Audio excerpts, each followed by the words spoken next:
Well, happy noon, everybody.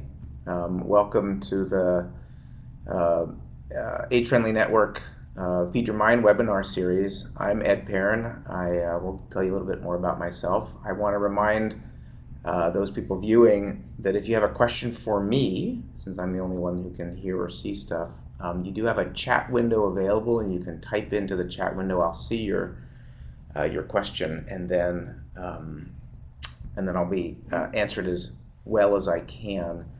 Um, I'm happy to be presenting here for the Maricopa Association of Governments, and you can see that there's some funding that's supported this series through Pfizer Foundation and also locally here with the Virginia G. Piper Charitable Trust, so I'm also grateful to them. I'd like to start with the presentation. You can see that's my name. I'm a family doctor here in the Phoenix area. I've started a new job recently with this company that you can see called Iora Primary Care. It's a company delivering primary care across the country. It's based in Massachusetts, and our CEO is a doctor like me who got a little dissatisfied with the way primary care was being provided and managed in the world, and tried to change it from within that world, and then decided he couldn't change it, and so really has created this new way whereby we have health coaches and a whole team around the health coach and the doctor taking care of the patient at the center of the team. And I focus on geriatric medicine. I'm a family doctor, but I also did a board specialization in geriatric medicine. It's like the quintessence of family medicine, so I take care of families and older patients, and sort of that's why Maricopa Association of Governments found me to talk about sort of navigating this world we're going to talk about for the next hour. Iora also is outside the traditional fee-for-service system. We do sponsorships with other companies and insurance companies so that we have more time with our patients, and that's really what patients need in a primary care setting, and certainly what we need in a geriatric setting. So that's a little bit about me. I'm happy to talk further if you want to know more about it. If you're in front of your computer and you want to tune out for a few minutes from me, that's okay, and you can search our website, which is ioraprimarycare.com/Phoenix if you want to see our local team here, or you can even look at iorahealth.com, sort of where we're coming from and what we hope to do. Which will bring me, so that's me. I've been in practice for over a dozen years now, doing primarily primary care and a lot of geriatric medicine. I've done education, both of the public, of my peers, other doctors, and certainly my patients I'm doing a lot of education about. I come from an education background, having been a teacher prior to my medical career. I taught in middle school and high school. So our topic today, managing from the middle, relationships with aging parents and adult children, is I think a very apt topic. In today's society, 21st century America is very difficult to navigate, and I think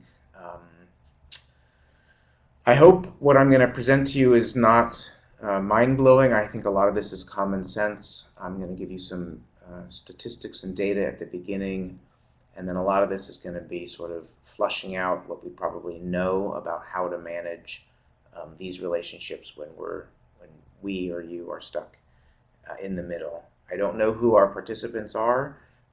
If you do have a question, I'd like you to say I'm a doctor, or I'm a caregiver, or I'm a daughter, or I'm something like that. Give me a little context if you do have a question. For people that are joining, please do use that chat window so I can address what you're saying. And if you just want to say, I totally agree, I'd love to hear that also, or I totally disagree, I'd love to hear that also. So this is as interactive as a webinar can be, recognizing that it's one-way audio and one-way video, but there still can be conversations. So I'll get right into the meat of things. I don't know if this will take the whole hour, since much of this is in some ways a rehashing of some common sense ideas. So it may be, well, that just reaffirms what you always thought, or may you think about a few other things, and if there's not a lot of feedback, we may end a little bit early, so we'll see. I think my mouse, I can point to things on the screen with my mouse, so if I do that, I'll call your attention to it.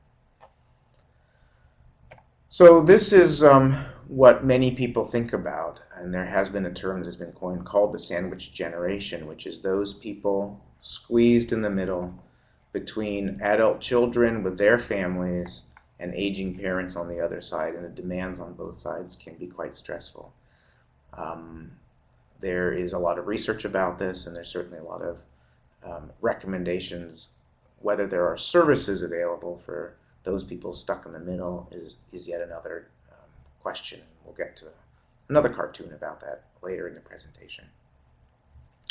So I'd like to give before we sort of get into how to get out of this vice grip, I'd like to review some statistics I found. The statistics are about this generation. They're collected by the Pew Charitable Trust, which is a large sort of social sciences research organization in America.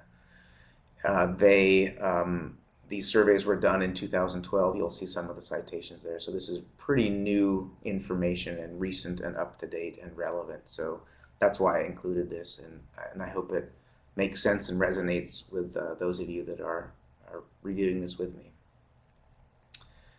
So this is some background now. So if you can see that the title here is More Middle-Aged Adults Now Are Supporting Grown Children. So this is, back to the slide, this is on the right side of the picture. What are the demands on this couple from the right side of the picture?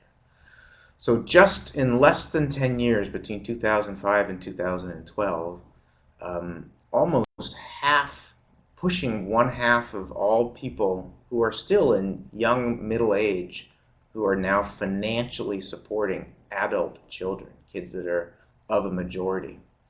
Close to 50% are doing primary support, over a quarter are doing primary support, and over a fifth are doing some support. As compared to just 7 years prior, when it was, as you can see, these numbers that are slower, numbers that are lower, excuse me.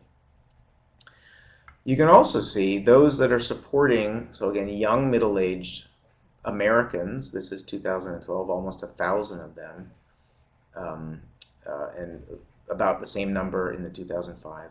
Still a little bit more, 10% more are now financially supporting parents that are considered retirement age.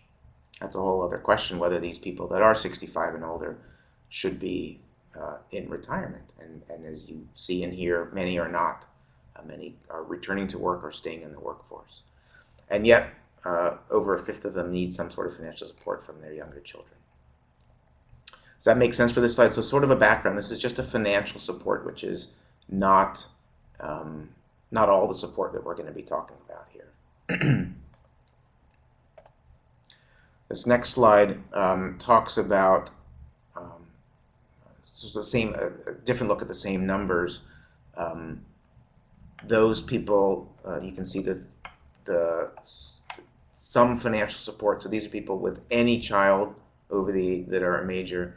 A large number of, a large percentage of these young middle-aged adults are providing financial support to children, more so than to their parents. But still significant numbers are doing so.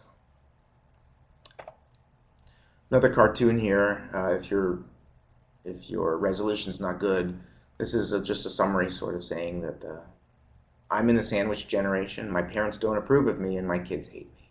And I think it's a humorous way to look at that conflict again, that vice grip where you're stuck in the middle, and this is a humorous sort of social or psychological approach, but it is very challenging, and how to navigate this is how we're going to spend much of the second half of this talk, how to navigate, what strategies these folks can do with both their parents and their children. Again, financial support, why are they doing it? So the same 32% of young middle-aged adults who are giving financial support, why are they doing it? It's for ongoing expenses, things that they're not going to stop. So this is sort of once in a while or intermittent needs, and this is for ongoing needs. So the vast majority of the children of older parents are supporting them financially for ongoing needs, things that are not going to stop and likely are going to be getting even more significant. Again, these are from 2012, and you can see it's about 1,000 adults are being surveyed here. Now, what is it for parents supporting their kids? Again, if the this is for anybody who has a kid, and these are for parents who have a kid in this age group. So the parents are in this age group up here, this second column here. So more parents in this age group are supporting their adult children than adults in any other age group supporting their adult children. So you can see this is net total. 3/4 of parents in this age group are supporting adult children compared to not even 2/3 in this age group. It's a lot. There's a huge, I don't want to call it a burden necessarily, but there's a lot of need out there. Certainly some of this can be related to the national economy, but it's just tough. These are the young Generation Y children that can't necessarily find jobs, so they're boomeranging back home and getting financially supported by their parents. This is a little breakdown more relevant in Arizona in terms of racial breakdown, who's supporting their multiple generations. So this is just all comers. All adults are supporting both a parent and a child, but in the Hispanic community, as might be expected with tighter family connections and a culture that supports intergenerational care, this is the evidence for that Hispanics, over 1/5 of them are supporting both a parent, an aging parent, and a grown child, versus much lower numbers in the white population. Another look at data from a racial and ethnic perspective. These are what you think. They're asking Americans now, do you think you're going to have to take care of an older parent?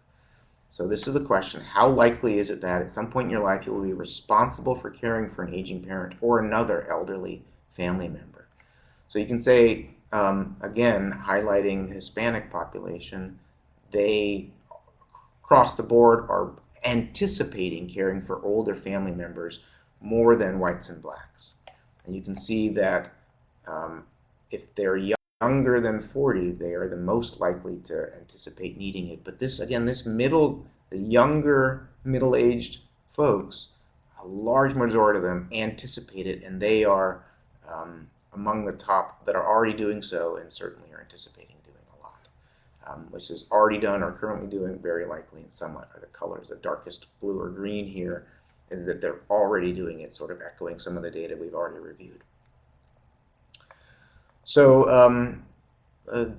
this is not the lighter colors are those that are anticipating, not already doing it, but so we can see a huge anticipated need as the entire country ages.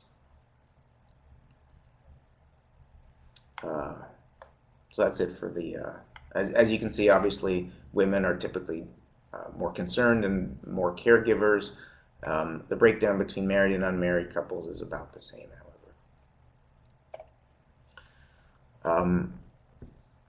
Again, those adults that are in the younger middle age, that asking them, do your parents need help? Whether you're giving it or not, do you think your parents need help? At least one parent who's 65 or older. And so if their parents are in that young, older age, only about 1/5 do their kids think they need help. But if they get older, almost half their kids anticipate they're going to need some help. And obviously if they're widowed, their kids think they're going to need some help compared to if both parents are still living. Make sense? I hope. Shoot me a note if you're confused, or if you want to review anything, go back to a slide. I'd be happy to do it. This gets into what is the care that is actually going to be provided. This is my cartoon that's a little sobering, and if you can't read it, it says, listen to this, reading some sort of benefit or governmental handout here. One spouse says to the other, listen to this, in order to be eligible for public home care services, people must first have exhausted the caregiving and support capacity of friends, relatives, and other community members. And there's the other half of the spouse taken care of, probably their in-laws, laundry. Exhausted is right, and this is the point, is that public support for primary caregiving is very limited and very challenging, and requires some significant sacrifices to even get that, financial sacrifices in particular.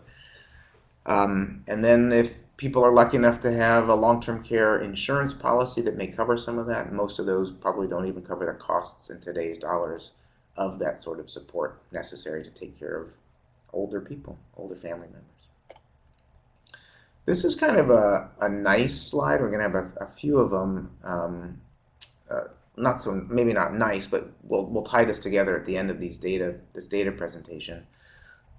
Do you think that your parent who's older needs emotional support? Not financial support, but emotional support. And large majorities, both for the parent and for the adult child, do they need emotional support?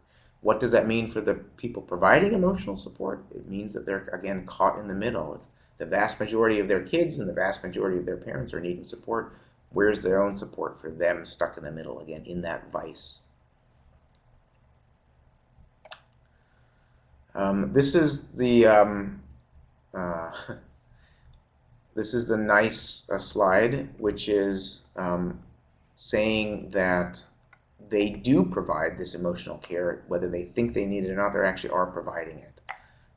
So 55% of young and middle-aged people are providing emotional support to both their parents and to their adult kids, which is nice to see. And if you add this up, it's 88% that are giving it to somebody in their life, which is reassuring in some ways, that they're finding the ability to give this emotional support. There is a comment. Let me check it. It may just be I think everybody can see this. I'm not sure. Someone says there's a comment about caregiving looking at respite, and then in Hawaii they're using time banking to support caregivers. There are community organizations right here. Thank you for the comment, Julie. There are community organizations right here that do time banking that is not formal through the state. So there are community agencies and faith-based agencies that offer these time banking networks, I guess I can call them, where you can mow your neighbor's lawn for an hour and get an hour of services from somebody else in that network, and that might be caregiving services. There are data on the state of Hawaii. Julie comments. Rachel, if you can tell me, my assistant is Rachel, if you can tell me whether everybody can see the comments or just I can see the comments, then I won't have to reread them if everybody can see them. Rachel's going to let me know in a moment. There is some more data from the state of Hawaii about this time banking and respite issues in terms of caregiving. You can find that on an online search for the state of Hawaii reports. So everybody can see these. Okay, thanks, Rachel. Good. So I don't have to reread everybody's questions. Good. The point is, formal caregiving is a vast minority of the care that's provided to older parents, older people, older patients. And I imagine that formal caregiving for adult children is also a vast minority. There aren't services for formal support of adults in America. There's certainly some more support for adults that are older but are retired age, senior citizens, compared to adults that are in a workforce age. But it's the vast majority is still provided by families, and it's very costly otherwise. Let me get back to our slides now. This was similar to the other slide, an echo of the other slide, which is how often do just your parents need emotional support? You can see that 68% sometimes or frequently, just like the other slide, it's a summary, it's a breakdown of the other slide. Most of the time, people think their parents need emotional support. And the same thing here, emotional support for grown children. It's a similar slide, 75% usually need, is what they're expecting, need emotional support. Let me get back on the slides here. This is an interesting slide, is what kind of support these young middle-aged people are providing to one parent at least 65 or older. So this is, again, these add up to approximately 73%. It's actually 72, there's some rounding. The type of care that they're providing, what kind of help, is down here in the lighter type, which is help handling their affairs, caregiving, money. So affairs or caregiving is one type, so that's just one of these. Giving money is a second type, or emotional support. So that's one sort of a nice way. The reason I put this slide in is how to think about what kind of care people are doing. Is it direct sort of financial or physical care? Is it financial care, or is it emotional care? It's a way to think and break it down. And you can see that a significant number of young adults are providing all of these services to their older parents. And I think this is my last slide on data, and this just says, maybe my next to last slide, how do you see your relationship with your kids now that your kids are adults? Is it better, worse, or about the same? And you can see that almost half of these parents of adult children are saying that their relationship with their kids is better than it was when the kids were actually kids. I think that's nice, and I think that is my last slide, and we will, we'll see why that may be so. So what I'm now going to turn to is some of the strategies that, regardless of where you are, if you're a primary sandwich generation person, or if you're an assistant, a coach, a counselor, a therapist, a doctor, a nurse, somebody involved in social services, here are some strategies that I like to sort of flush out. And they're not, like I said at the beginning, they're not very, they're not confusing. They're not out of this world. I hope they're fairly common sense, and I'd like to go through them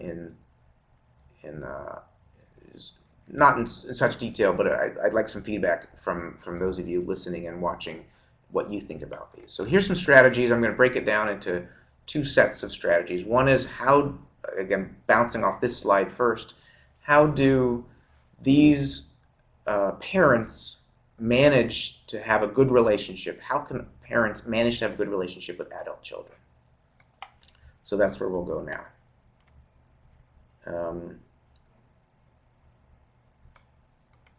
You can see what Rachel wrote there also. So how to deal with adult children, and these are just going to be bullet points that are very broad, and I can flesh these out. You can think about these. This is sort of the meat of managing from the middle. And I don't have real tremendous insight. I imagine some of the viewers might have better insight than I do, so I, again, welcome feedback here.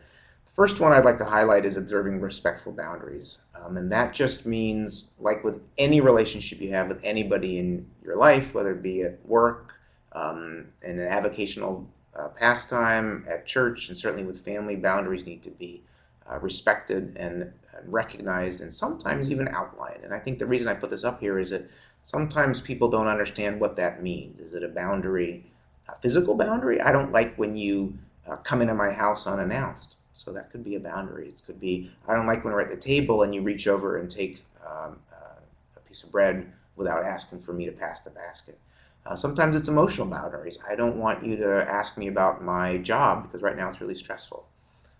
It could be boundaries regarding finances. What I do with my spare money is really not up to you. And again, this goes both ways. This is how the parents can deal with the children, and to some degrees, these adult children need to do the same with the young middle-aged parents. So that's about boundaries. Pretty straightforward. This is one that I use a lot in my own personal practice, which is when I'm interacting with patients.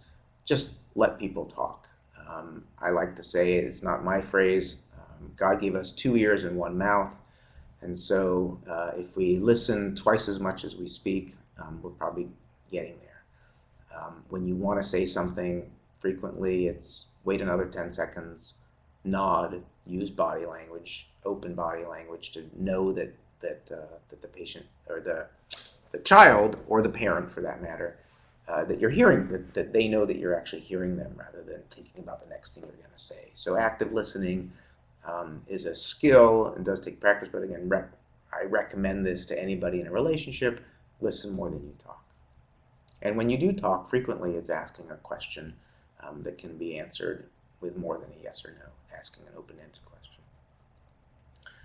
question. Again, these are strategies to deal with any relationship. They do have a special relevance when you're a parent of a child who is an adult and in the eyes of many in society could or should be out living on their own, earning their own wage, taking care of their own family. And many of them, as you know, are taking care of their own family. These are young parents themselves, so it's that sandwich generation that's actually a grandparent of a toddler now having to deal with a new parent, a young parent as their own child. Communicate respectfully, again, not rocket science here. Means different things in different cultures. That's a whole other talk about cultural proficiency, but certainly when you have, and we'll get to this later, dealing with adult children, if you have blended families or bringing in a significant other of an adult child, and that person may come from a different culture, recognizing, being aware of cultural differences and how they communicate. Are there certain cultures that are very loud and brash? Other cultures are much more reserved. So even that simple volume of speech can be important to understand where the respect lies in that. Communicate, certainly with modern electronics, communicating is not just face-to-face talking, but it's telephone and certainly cell phone and texting. So what does that mean in terms of communication? I have a humor slide coming up sort of mentioning that, but how does that work when it comes to communicating respectfully? Oh, getting a dry mouth. Offer suggestions, and the important thing here is when asked. I think this is a challenge as an adult, as a parent of a child. That parent-child relationship still exists, but that child is his or her own person at this point, and may not need a suggestion on, the classic take a coat out, it's cold, or did you finish, did you clean up after yourself? Those suggestions, or you really should think about getting your car washed.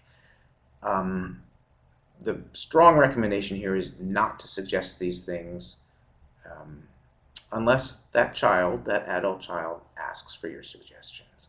This is a very hard skill to learn. It's a hard habit to break when I think parents are used to suggesting things over and over. Certainly when kids are younger, and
suddenly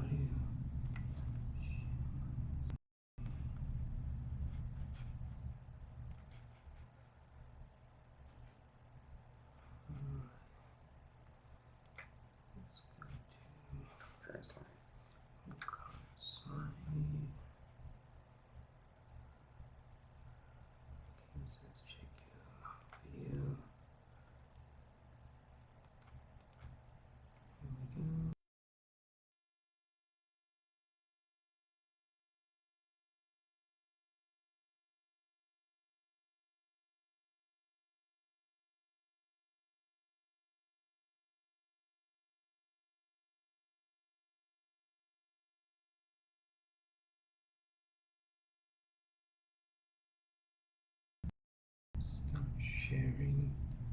we're working on technical problems right now.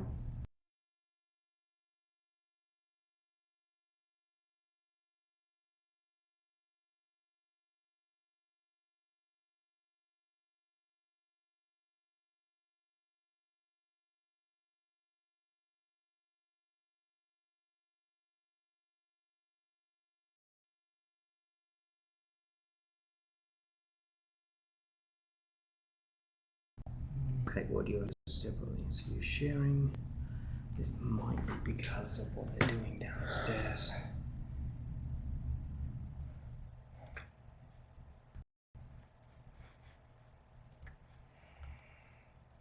Okay. So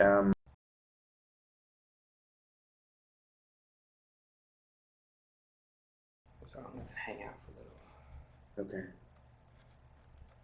We've been having technical problems with network connectivity because the network's being fixed and the phone wires are being fixed in the building here. So at Maricopa Association of Governments. So thank you for your patience. I'm going to pick up where I left off, which was right there, and I think this is where the connectivity stopped. So I'll go through this a little quickly. The next one we talked about, I started to talk about it, but I don't think anybody could hear me, was another suggestion on how to maintain a good relationship with an adult child is to do things that you like to do together.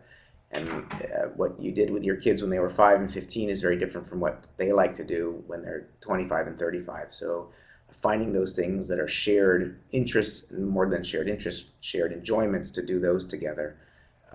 So that might be instead of going to the ball game, it may be watching the ball game on the TV. It may be having a drink together. It may be cooking dinner together.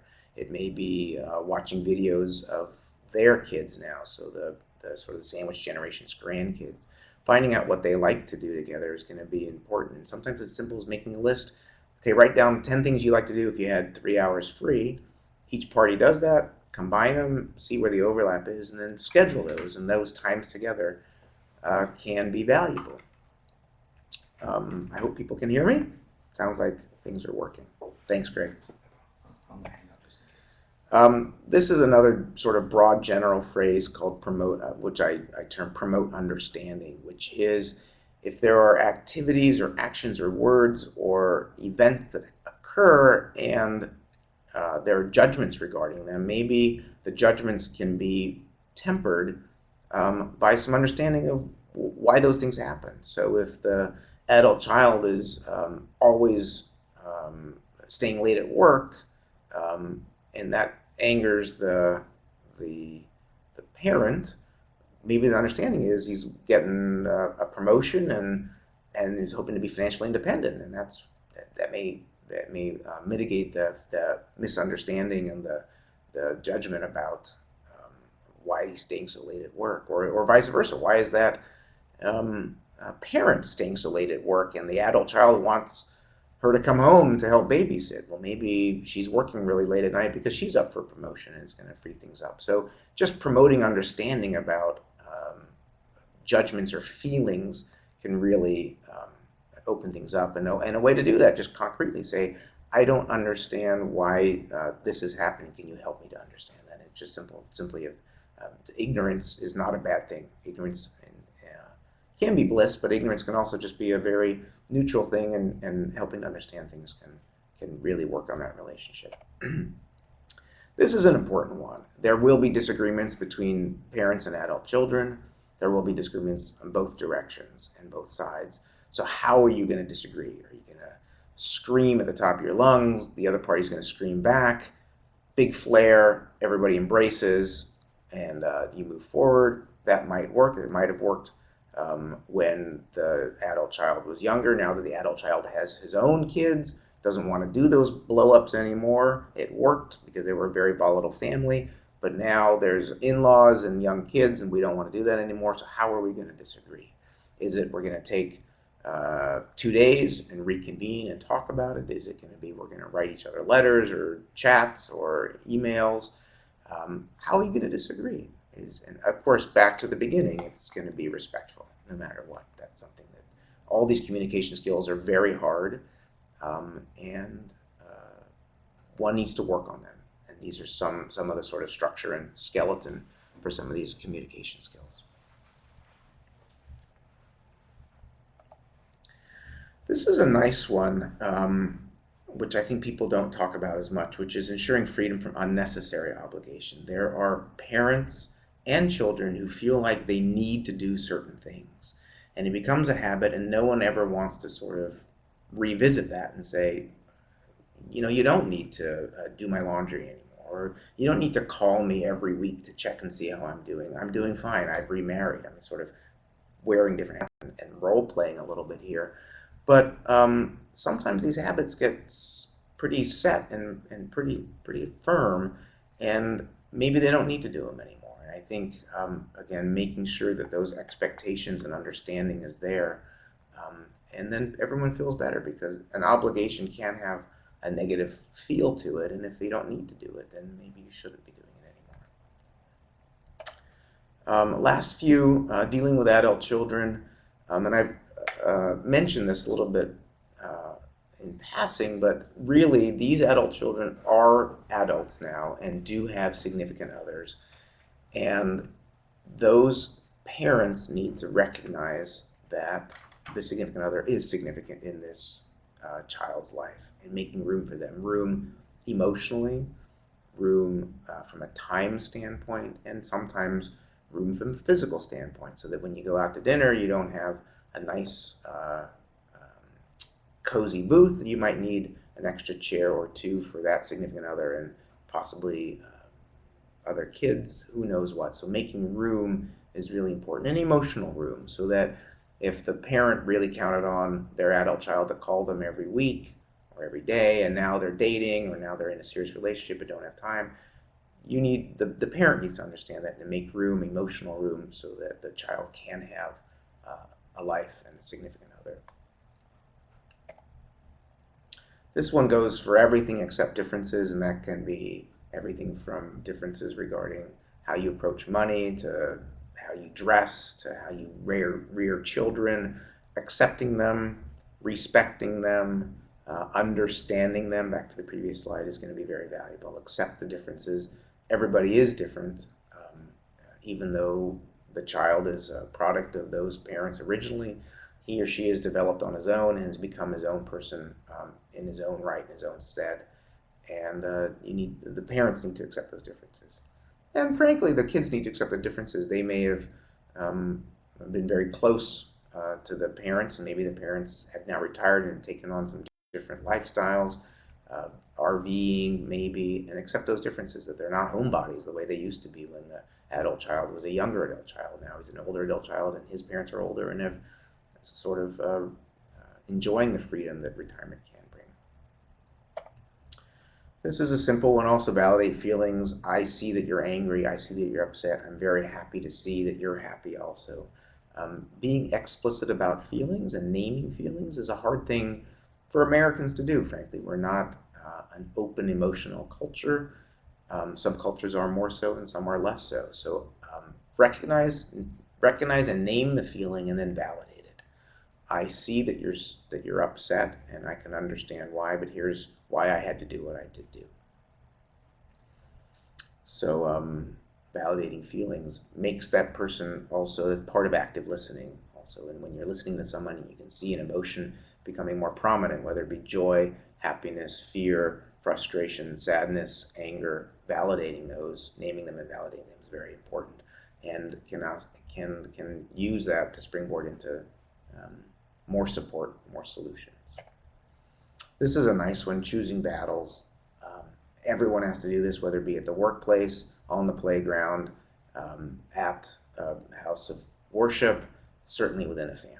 What are you going to fight about? And that comes back to all of these things come back in. There will be conflict. So what's a valuable conflict? Is calling once a week a valuable conflict? It might be, but it has to be understood and agree how you're going to disagree and how you're going to respect one another. But maybe it isn't the battle you're going to fight right now, because what's more important is that you're going to be involved in the grandchildren's lives, and that's what's more important than a phone call once a week.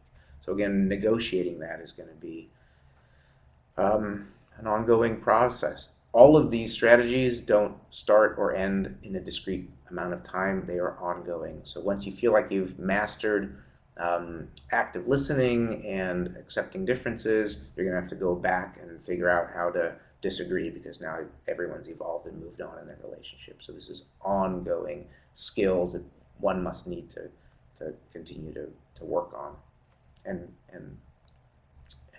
get better at. Being a cheerleader is something that I don't think people recognize as much as a valuable tool. It is a positive thing that the parent can do for this adult children. Find something that child has succeeded at, whether it be getting up out of bed and going to work. Support that. That might be something that's been very challenging for him or her to do. It might be having a child and being a parent himself. It might be quitting smoking or quitting drinking. It might be getting healthy. It might be cooking one meal a week instead of going to fast food. So find the things that your adult child is doing as an adult, and make sure that it's not belittling them. It's like, oh, congratulations, you were able to get out of bed. If it has been a struggle and they can really acknowledge that is a success, then cheer that success on, but don't make it sort of a damn by faint praise is what you want to avoid. And I think this is something that in families is very hard to do. Families have lifelong, for kids, it's the entire life, their entire life, they've had a history with their parents. And that's important and that's valuable. But what's also important is moving forward and what's happening right now and what's important right now. And yes, you can be mad at having been absent from their lives for 5 or 10 years, but right now you're present, so don't hold on to that anger right now. Work through it over time. Focus on the present. What is the relationship about right now, and how can it be improved? And really it is about focusing on the present and frankly focusing on the future also. I think we're nearing the end of some of these strategies dealing with adult children. So there's a couple more on this slide, I think, which is, these are my last 2 points. As the parent ages, the adult children starts to recognize that his mom and dad are getting older and may start to become more protective, may start to be more involved.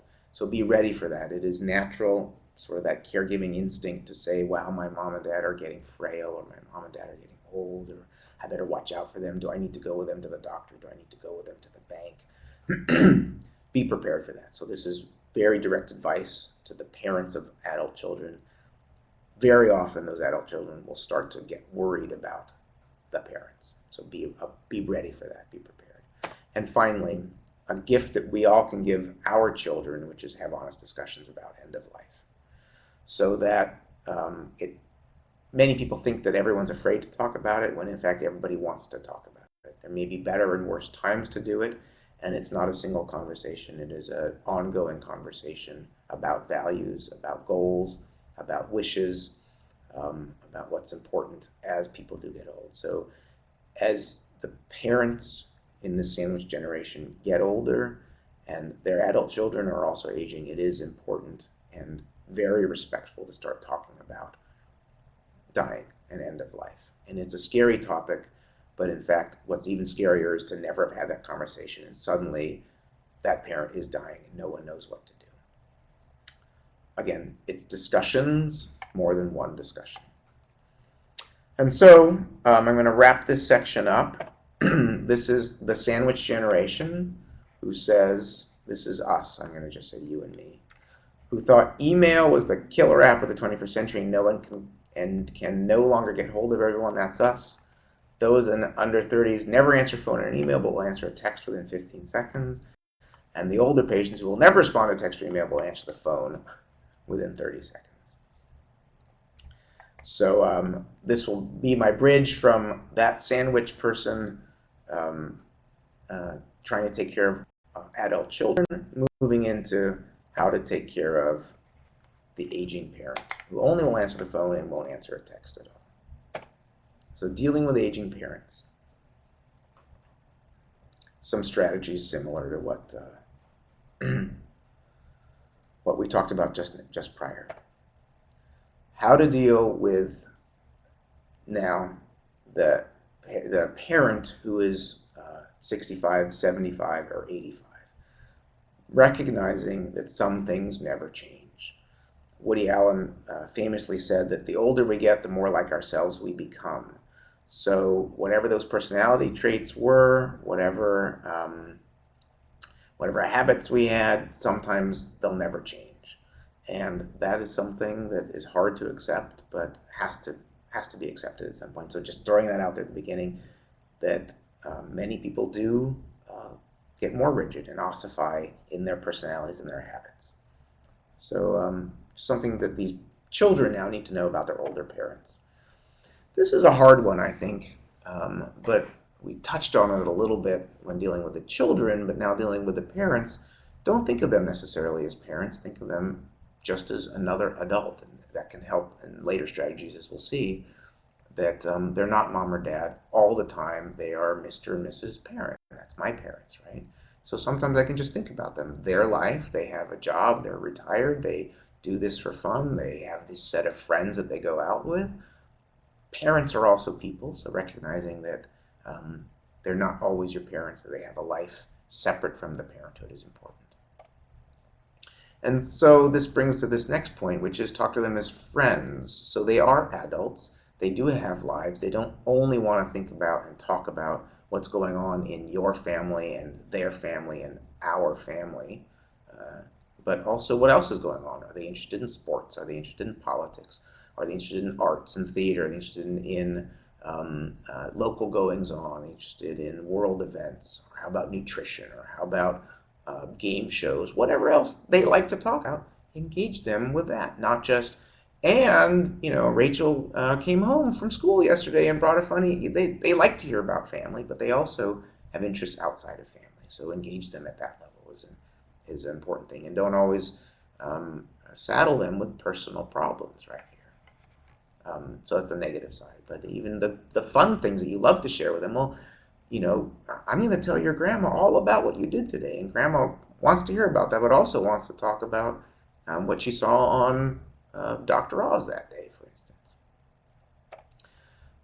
This is one similar to dealing with adult children, dealing with older parents. Find something that you enjoy and laugh. Laugh is an extremely potent medication that I would love to be able to prescribe. There's a question, you can see that. What do you do with sibling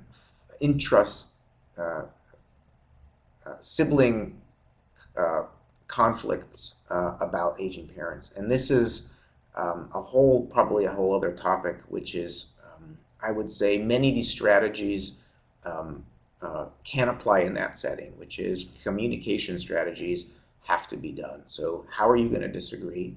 What are the issues about which you're disagreeing? And setting some ground rules and understanding what the priorities are and involving the parents, the sort of the index patients as much as possible. So if I'm fighting with my brother about my dad should be involved in that conversation, assuming he's of cognitive status that can. It's a tough challenge, and really what it comes down to is peeling back, what are the agendas going on here? Why is there conflict? Why can't everybody agree what's best for dad? And just hashing it out and sitting down together in person is the best way to do it. So the first strategy, if you're asking for specific strategies, is set meetings in person when everyone has time and emotional energy to discuss these issues. If siblings are across the country and trying to manage one in Nevada, one in Massachusetts, one in Indiana, all about the parents in Florida, That's much harder to do, and sometimes a family trip together to visit the aging parents is going to be the most effective way to do it, and spend 2 hours doing that. If it has to be done separated in time and place, it does get harder. And then it's these communication strategies. So we have another question. Let me take this one from Janine, which is how to deal with a parent living with you and they don't respect your own parenting styles. Thank you. Exactly what we're talking about here. So navigating that, understanding that there's some things you're never going to agree about, understanding what are the issues. Some of them they'll never change and you'll never change. Some of them there can be room for compromise. Some of them, if it's just agreeing to disagree. Some of them is finding compromise about, well, I'm going to do the parenting this way, but one day a week when you're the grandparent, you can have the kid and you can parent him a different way. Sometimes that's a compromise that can work. Parenting styles, it's a tough field to navigate. Again, keeping the respect, engaging, setting the boundaries, understanding that these interdependencies are very challenging, and there's not an easy answer for all of them, is going to be, unfortunately, you're not going to answer it all the time. And recognizing where those boundaries are. I hope very specific cases have to be dealt with very specifically, but these are overarching principles that I'm trying to communicate about how to deal with this sandwich being stuck in the middle, and understanding that, again, hearing it out, and maybe one party needs to compromise more than the other. It really is an ongoing thing, and finding that ability to negotiate is very, very challenging. But probably setting aside, I guess, for both of these last two questions, the best thing I would suggest is finding time where these issues can be discussed just by themselves. So you're not busy cleaning up the kitchen table, you're not busy paying bills, you're not busy doing the parenting tasks, and saying, okay, I want to talk about these issues, whether it be the sibling, intersibling conflict, or the intergenerational parenting conflict, finding time just to talk about this in a respectful way with time, and again, listening more than speaking, asking more questions, and saying, maybe they don't have a solution. That's very interesting. I'm going to sit and digest this, and in a week, I'm going to come back and talk to you again about this, and I want you to think about these things in the next week also. So that's ways of negotiating and ways of communication that are tough in today's world, but a couple of sort of simple, concrete ways to do it. I hope that helps. We're running short on time, so I want to get through the last dozen or so of these recommendations to deal with older parents. And this does apply in some ways with some of these last questions that we've had now. Communicating gently, and this is a very hard thing as cultural things change and generational things change and different styles of communication change. That gentleness that I'm highlighting here is really important. And what does that mean? It's hard when emotions start getting strong to communicate gently. And sometimes it's being mindful and saying, I'm getting frustrated. I need an hour. Let's take a break, reconvene, we'll come back. And then tell them what bothers you. And again, using, this is a common sort of communication technique, which is, I feel this way when this happens. And that way you can explain what bothers you and how it bothers you and how you feel about it. So this is a way you can tell your older parents exactly what it is. And they may be unaware, right?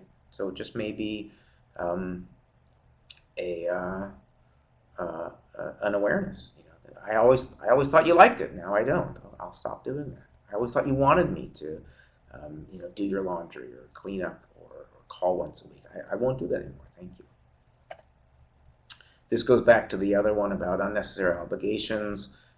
Their parents, they're going to love to roll right back into that parenting role, but and they will love to give you advice. But if you're a child of an older parent and you don't want advice, don't ask for it. People get into a lot of trouble saying, I'm just wondering, Jeff's applying to college now. What did you think about where he should apply to college? And suddenly you get this huge thing about the alma mater, and you have to do this. If you don't want to hear that, don't ask the advice. This is very akin to the previous bullet point here, which is if you have personal problems, financial or otherwise, and you don't want them to help, don't ask them, certainly, and maybe not even mention them unless you really want them, because that often is viewed as an invitation to get involved and to give advice and to give support. And the other thing is some of these older parents are not able to provide the support, financial, emotional, and personal support that the children are wanting. So be careful for this. Making demands and making requests and asking for advice can be a very trouble-laden path to start down. Last slide here, a few more recommendations. This is certainly when parents are getting even older and nearing the end. Reminiscing together is a very positive, assuming the memories are positive ones. You don't want to reminisce about starvation and abuse. But if the memories are fond, and they can even be memories before this sandwich child was born, just to reminisce is very valuable and can be a nice way to spend time together. And along the same lines, videotape, audio tape, these can be tremendous archives for future generations, current generations. It really provides them some value and some purpose. And it doesn't have to be videotape and audio tape. It can be scrapbooking. It can be journaling. These are wonderful ways to have people explain their lives and relive and remember the value that they had when the older parents were younger, and might still be having a lot of value. So creating the memories even right now. Nearing the end here, both in time and content. Expressing appreciation. This is something that people forget. It's one of the few things that people say you have to do, in life, is to express gratitude and appreciation, to say thank you for what they've done as your parents. Find, again, we said this with the adult children, find the thing that you can praise them for, even if it's small and seemingly insignificant. Find the things that you can be appreciative towards your older parents for having done or for continuing to do. And that might just be, Mom, I love it when you smile. I really appreciate that. Thank you. And that can be valuable to that older parent. Or obviously, thank you for the check you write me every month. Thank you for the childcare you provide every day. Really being explicit about gratitude is very important. This is back to some of the other topics, finding what you like to do and what you can do together. And these can be limited, obviously, by physical limitations, cognitive limitations in terms of memory and speech, financial limitations. But there are lots of things together, and it can be as straightforward as going back to reminisce, or watching ball games on television, watching the cooking channel, doing things on TV or on the computer together. If they're able to go out and about and can afford it, doing day trips or actual trips. These are things that you can do together. It can be, if you're in one city and parents are in another city, you can do email about current events. Find what those mutual interests are going to be. Chess online, right? Who knows what people might want to do. You used to play chess 40 years ago on the board, and now granddad has a computer and you can do a chess virtually from thousands of miles away. So that might be something to do. And I think this is one of my last here, which is, as a child, be honest about what you need and what you want. And if you're not ashamed of needing it or having done it, then you shouldn't be ashamed to talk about it and request it. So honesty is obviously the best policy. And back to some of the earlier questions, what is it you need as a parent and as a grandparent involved in your kids' upbringing? Be honest about it. If you want that grandparent to stop interfering, then really maybe you need to ask that in very concrete ways. So this is the same thing, who you are, not just what you need. So this may have, obviously generational issues with sexual orientation and lifestyles and piercings and jobs, all these things. If you're not ashamed of it, celebrate it and get your older parent to celebrate it with you and understand why you're happy about doing what you're doing and living the way you're doing. This is the same thing as mutual interests and common activities. And finally, you're not obliged to do anything for your parents right now unless it's been an explicit obligation. So don't let them pack your bags and take you on a guilt trip. Oh, this is my last one. Independence. Older people, I think my camera's, oh no, my camera's still there. Older people do want to retain as much independence as they can, so let them have it. Don't rely on them unless they're willing and able and you want them to. And don't ask them to make sure that they take their walker with them everywhere unless it's very clear that they need their walker. Let them have as much independence as they can. And that's the end. Just about an hour in with some technical difficulties. I'd like to thank you for watching now, certainly for watching later on the archive. I appreciate your interest and your participation. I am Ed Perrin. I'm a family doc here in the Phoenix area, and it's been a pleasure being with you for this time. I think we might have one last question.